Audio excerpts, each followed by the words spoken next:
Trilogy imagines Joker, Joker Folie, Deux, and The Dark Knight as a Joker-themed trilogy of an Elseworlds timeline in the DC Multiverse, in which the Arthur Fleck Joker inspires the conflict between social order and morality and anarchy and moral nihilism in Gotham, as well as inspires both Batman, the grown-up Bruce Wayne, and the second Joker, Fleck's killer and successor. Part 1. Joker, based on the 2019 film Joker. In the dystopian city of Gotham, conflict, inequality, and cruelty reign supreme, while the presence of party clowns is abundant. In 1981 Gotham City, Arthur Fleck is a party clown and aspiring stand-up comedian who lives with his mother Penny in a crime and recession-ridden Gotham City. He suffers from a neurological disorder that causes him to have random, uncontrollable laughing fits, requiring medication he depends on social services to obtain. Arthur and his mother live in poverty in the ghetto of Gotham. Arthur is extremely malnourished and skinny, resembles a hungry wolf, and has an addiction to smoking cigarettes. After Arthur is attacked by street youths while on the job, his co-worker Randall, a bully at the workplace towards Gary the Midget, gives Arthur a revolver to defend himself. Arthur pursues a relationship with his neighbor, single mother Sophie Dumont, and invites her to see his routine at the comedy club Pogo's. A perfect example of the dark humor prevalent in the disillusioned Gotham. The popular Pogo's Comedy Club is named after the serial killer John Wayne Gacy, who operated as the party clown Pogo, and who was recently arrested in the 1970s, imprinting the idea of a killer clown in the American consciousness. Arthur accidentally drops his gun while performing at a children's hospital, leading to his firing. While riding home on the subway and still wearing his clown makeup, he is mocked and assaulted by 3 drunk businessmen from Wayne Enterprises. He pulls out his hidden gun and fatally shoots 2 of them in self-defense and murders the 3rd as he attempts to flee. The murders lead to the news of a killer clown on the loose, but many poor and working-class people, who also object to wealthy people becoming powerful politicians, view the clown killer as a revolutionary hero killing the rich, represented by the 3 upper-class employees of the corporation Wayne Enterprises, responsible for the wide gap between the rich and the poor, which has led to terrible living conditions and limited social services for many in Gotham. Their employer, billionaire mayoral candidate Thomas Wayne, condemns the unsolved killings and insults his poor detractors as mere clowns like the killer on TV. But the wanted killer clown's supporters begin sporting clown masks in Arthur's image as symbols of protest against the rich and powerful. Budget cuts shut down the social services program, leaving Arthur without his medication. Sophie attends Arthur's stand-up routine, which fails due to his disorder and his jokes falling flat. Arthur intercepts a letter from Penny to Thomas, indicating that he is Thomas's illegitimate son, and berates his mother for hiding the truth of his parentage. He goes to Wayne Manor, where he meets Thomas's young son Bruce and family butler Alfred Pennyworth, who protects Bruce from Arthur. Arthur, who is jealous that Bruce is the loved son of Thomas with wealth and luxury unlike himself, entertains Bruce with magic tricks, and then creepily forces Bruce's face into the shape of an exaggerated smile until Alfred intervenes. Alfred claims Penny is delusional and lying about her past relationship with Thomas, and then insults Arthur, causing him to temporarily strangle and hurt Alfred before Arthur panics and flees, when the shocked Bruce stares at him with fear. Penny suffers a stroke after being questioned by 2 detectives investigating Arthur's involvement in the subway murders, and she is hospitalized. Arthur's idol, popular late-night talk show host Murray Franklin, presents clips of Arthur's failed performance on his show, and mockingly calls him a joker, much to Arthur's distress. Arthur confronts Thomas Wayne at a movie theater. Thomas denies being his father, claiming that Penny also is not his biological mother. Arthur visits Arkham State Hospital and reads Penny's file, which states she was a delusional narcissist who adopted Arthur while working as a housekeeper for the Waynes. She developed an imaginary, intimate relationship with Thomas, which included Arthur being their biological son. At the same time, Penny raised Arthur with a boyfriend who physically and sexually abused them, leading to his neurological disorder. A distraught Arthur enters Sophie's apartment unannounced. Frightened, she kindly asks him to leave, revealing their relationship to be a figment of Arthur's imagination. The following day, Arthur smothers and kills Penny with a pillow at the hospital. Later, Arthur discovers an old photo of Penny, with an apparently romantic message by Thomas Wayne admiring her smile. Arthur destroys the photo, unsure but no longer caring if Thomas Wayne is his real father, who might have used his wealth and influence to possibly engage in a conspiracy to cover up the truth. After being invited onto Murray's TV show so Murray can further profit from making fun of Arthur, Arthur is visited by his ex-co-workers Randall and Gary. Arthur, furious at Randall offering the police information implicating Arthur in the subway murders, and tired of Randall being a big fat bully to Gary, uses scissors to fatally stab and beat Randall to death. Arthur spares the life of Gary, the sole witness to Randall's death, for always being kind to him in the past. Fueled by his newfound criminal freedom and fulfilled revenge, Arthur Fleck becomes the first Joker. The Joker slowly dances in a manic and disturbing fashion down the stairs near his apartment. The detectives investigating Arthur arrive on the scene and pursue him across Gotham. The chase leads onto a train filled with clown protesters. Arthur incites a brawl, during which one detective accidentally shoots and kills a protester. The other protesters, in turn, beat the detectives while Arthur escapes.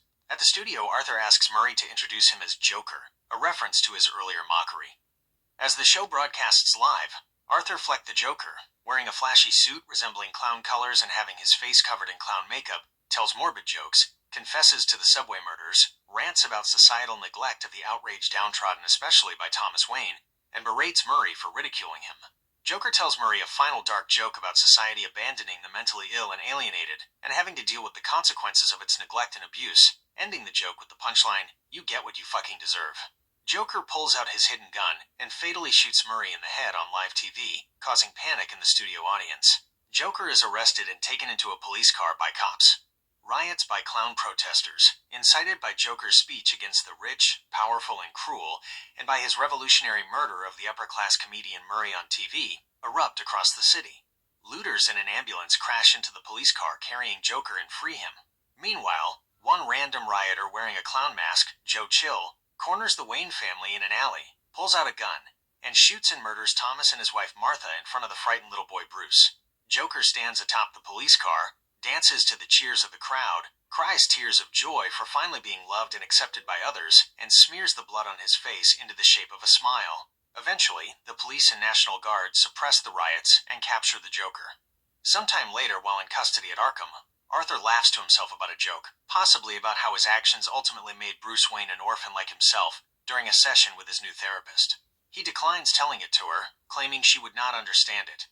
In an imagined musical sequence in Arthur's head, he sings, "That's Life," imagines killing the therapist, and imagines an escape, leaving behind a trail of bloodied shoe prints as an orderly chases after him.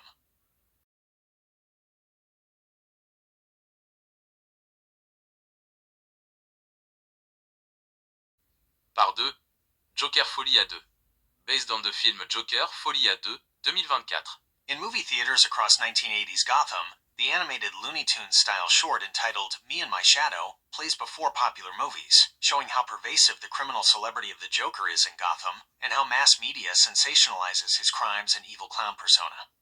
Me and My Shadow shows a cartoon version of Arthur Fleck the Joker being attacked and impersonated by his literal Jungian shadow, who acts violently, temporarily takes his place to perform a musical number of What the World Needs Now Is Love for a TV show in front of a cheering and laughing crowd, and then flees from the Joker, who tries to sing and reclaim the spotlight before 3 police officers arrive and brutally attack and kill him, resulting in a flood of blood. In 1983 Gotham City, Arthur Fleck is in custody at Arkham State Hospital awaiting trial for the crimes he committed 2 years prior. Arthur remains malnourished and thin, retains his smoking addiction by being rewarded with cigarettes by the Arkham guards for telling him jokes and entertaining them, and is forcefully medicated to repress his mental illness.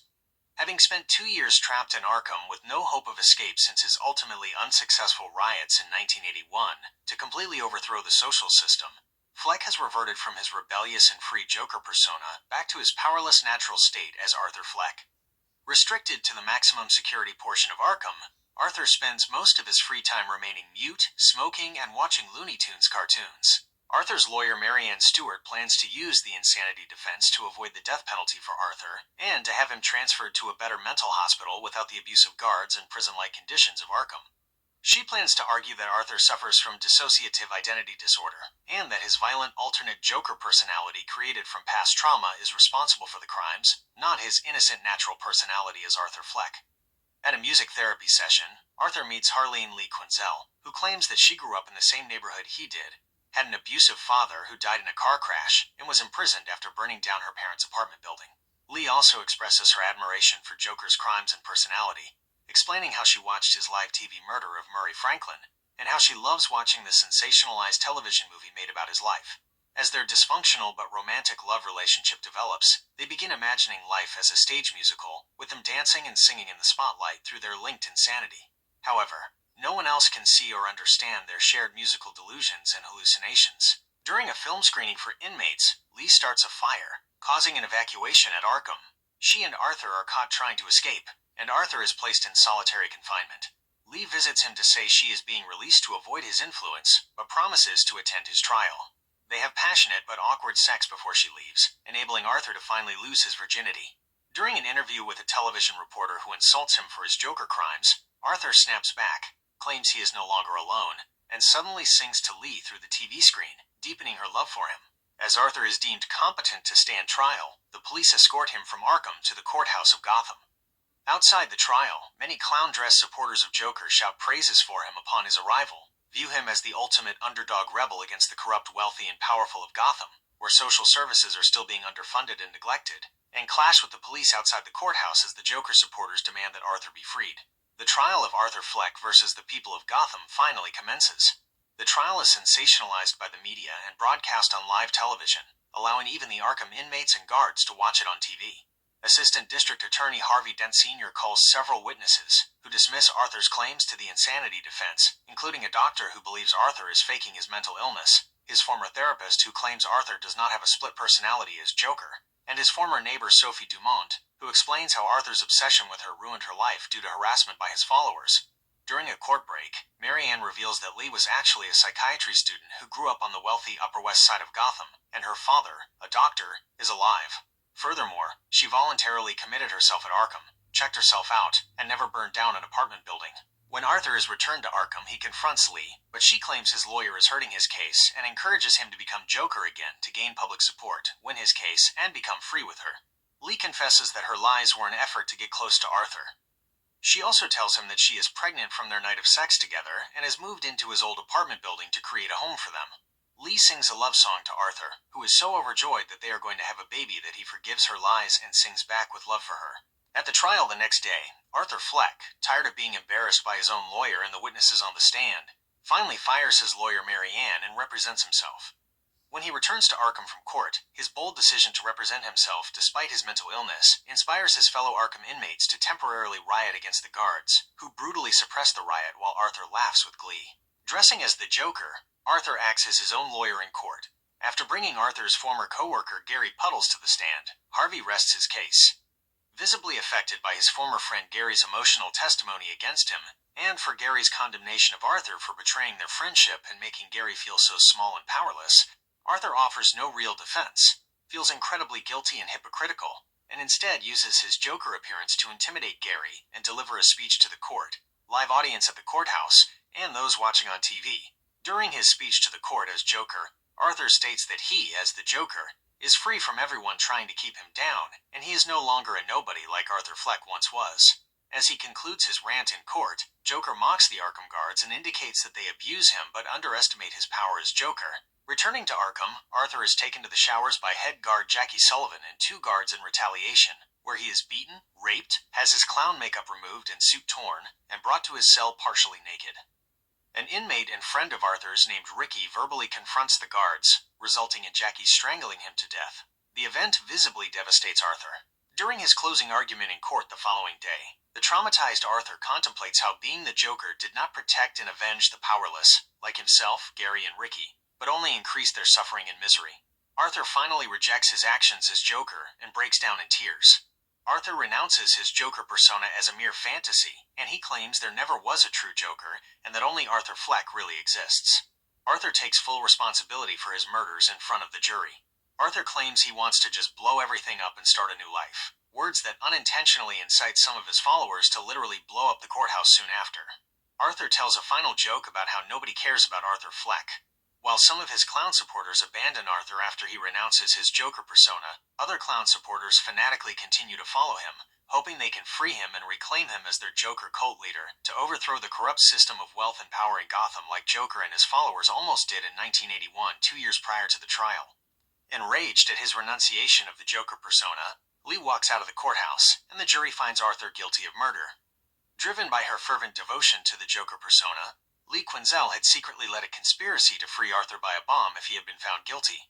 However, after his shocking renunciation of the Joker in court and her departure from the court, her rage and profound disappointment led her to allow the bomb plot to proceed by fellow Joker followers, secretly hoping it would kill Arthur, who had abandoned the identity she so revered. As the foreperson reads the guilty verdict and Arthur laughs uncontrollably at being found guilty, the The bomb explodes outside the courthouse, killing and injuring numerous attendees and scarring half of Harvey Dent Sr.'s face.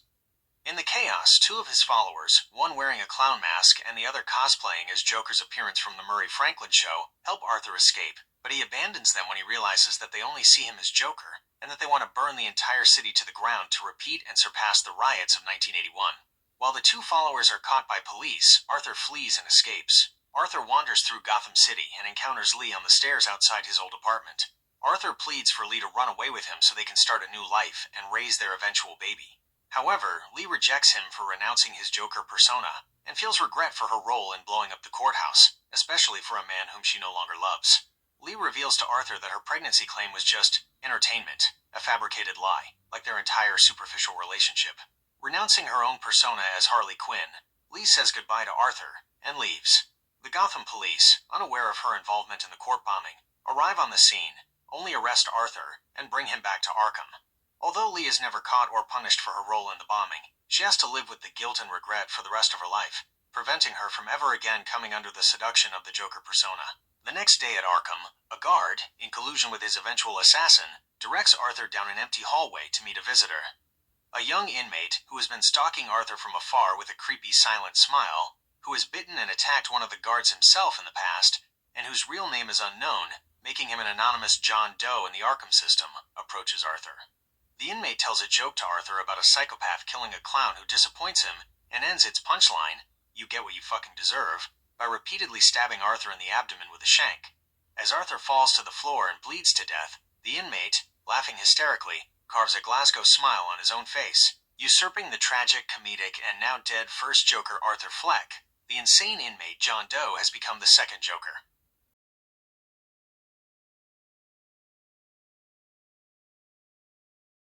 Part 3. The Dark Knight. Based on the 2008 film, The Dark Knight and the Fan made 2025 opening crawl for The Dark Knight, connecting it to the Joker duology. Prologue. The year is 2008. The place is Gotham City, an urban dystopia since the 1980s, a time when the first Joker, Arthur Fleck, made the people of Gotham afraid of clowns until he was killed in 1983. The killer, a former insane inmate with no known name, has escaped from Arkham Asylum and destroyed all its files on himself. He has taken on the new mantle of the second Joker. Meanwhile, the inmate Jonathan Crane, known as the Scarecrow, has also escaped Arkham Asylum to spread fear as the new Joker spreads chaos in Gotham. Using the symbol of the bat to strike fear in the hearts of criminals each night, Bruce Wayne has become the self-trained and self-funded vigilante known as the Batman, to avenge his parents' tragic deaths from the clown riots inspired by Arthur Fleck in 1981. Bruce is no longer a frightened young boy. He is now a one-man army, crusading for justice and peace. The Batman works to defeat the rise of organized crime, and to stop the influence of the Jokers on the criminals of Gotham. Just as there are many vigilante copycats of the Batman trying to uphold social order, many anarchist and criminal clown copycats of the first Joker still exist, ensuring the continued legacy of Arthur Fleck and providing cannon fodder for the second Joker, who uses them as pawns in his scheme to spread anarchy in society. Bruce Wayne uses his immense inherited wealth to fund his war on crime. As mob boss Sal Maroni rules over Gotham with an iron fist, Batman forges an alliance with Wayne Enterprises CEO Lucius Fox, police officer James Gordon, and attorney and former lover Rachel Dawes. His loyal butler Alfred Pennyworth remains by his side, an ally and parental confidant since his childhood. Harvey Dent Jr., the son of Harvey Dent Sr., who put Arthur Fleck on trial long ago, is the new district attorney working to dismantle organized crime. The deceased Arthur Fleck's influence as the first Joker is still felt in Gotham, even if he has become an unspoken urban legend largely forgotten with the passage of time, causing the second Joker, his killer and successor, to remind Gotham that there are always two Jokers in every deck of cards. In 2008 Gotham City, organized crime rules the streets. Copycat vigilantes of the Batman battle with clown criminal copycats of the first Joker, and Batman works to defeat organized crime and anarchy. While most mafia members, except the powerful mob bosses, get sent to prison if convicted, Gotham's most insane criminals are still sent to Arkham Asylum, which still has a status for abusing and mistreating its mentally ill inmates. The new second Joker and Scarecrow, former inmates at Arkham, have escaped and have become criminal masterminds in Gotham. Joker has gathered new clown criminal followers for himself. While the wealthy and middle classes view Batman as a hero and protector of the innocent from street crime, some in the working class and poor class view Batman, whose advanced gadgets suggest his secret identity, as wealthy or funded by the wealthy, as an oppressor allied with the corrupt police and protecting the property and unfair wealth of the upper classes. Many citizens disillusioned with the corrupt police and Batman's vigilantism join the clown criminals or become thugs for organized crime. Nevertheless, the fear that Batman has instilled in many people has deterred many citizens from engaging in crime. One day, a gang of masked clown criminals robs a mafia-owned bank in Gotham City, betraying and killing each other until the sole survivor, the new Joker, the escaped Arkham inmate with the Glasgow smile who killed Arthur Fleck long ago, reveals himself as the mastermind and escapes with the money, which he uses to create a custom theatrical purple and green suit.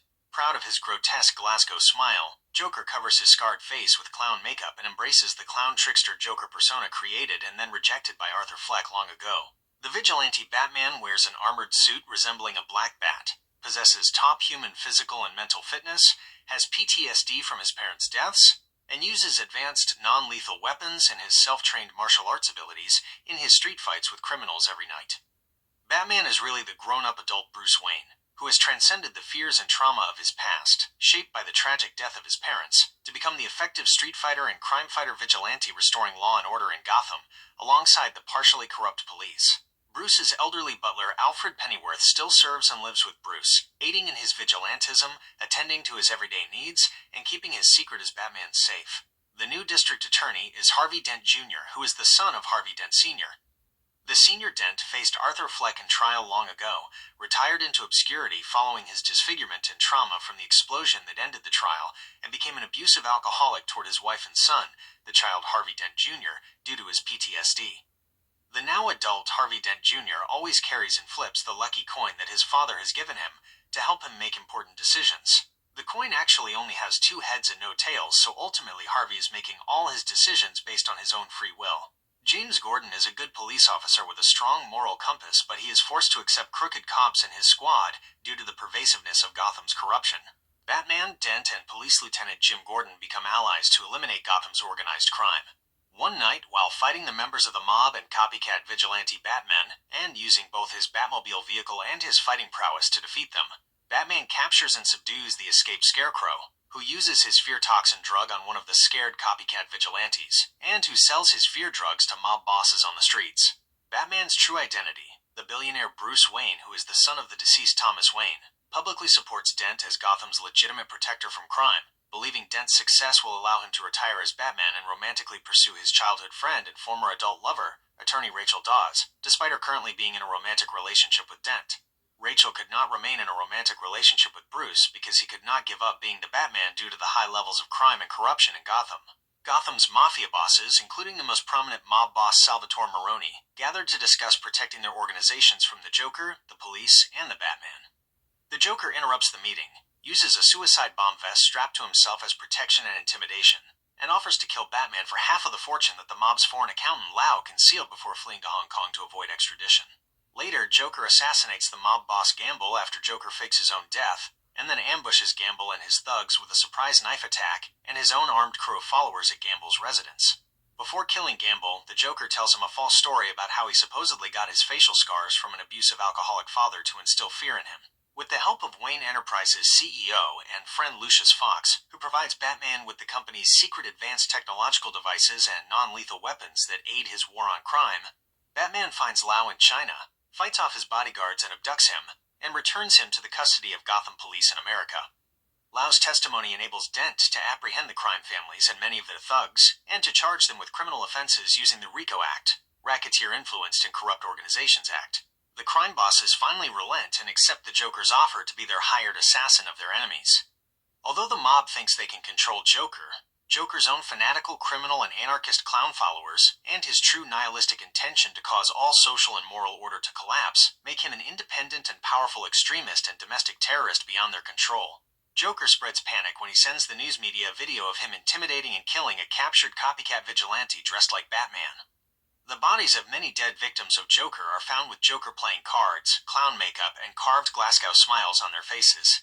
Joker targets Dent at a fundraising dinner held by Wayne, and throws Rachel out of a window after telling her a different false story about how he supposedly got his facial scars when his wife owed money to loan sharks to instill fear in her. However, Batman rescues her and forces Joker to flee after the hero defeats Joker and his clown goons in a brutal fight. Joker then orchestrates the killing of high-profile targets involved in the trial, including the judge and police commissioner. Believing the power of the Joker persona died with the first Joker, Arthur Fleck, long ago, and viewing the mob as the greater threat with the copycat second Joker as its mere tool killing people for money, Bruce Wayne struggles to understand the Joker's motives. However, his butler Alfred Pennyworth, silently remembering the clown riots of the 1980s that nearly burned Gotham to the ground, wisely says, "Some men just want to watch the world burn."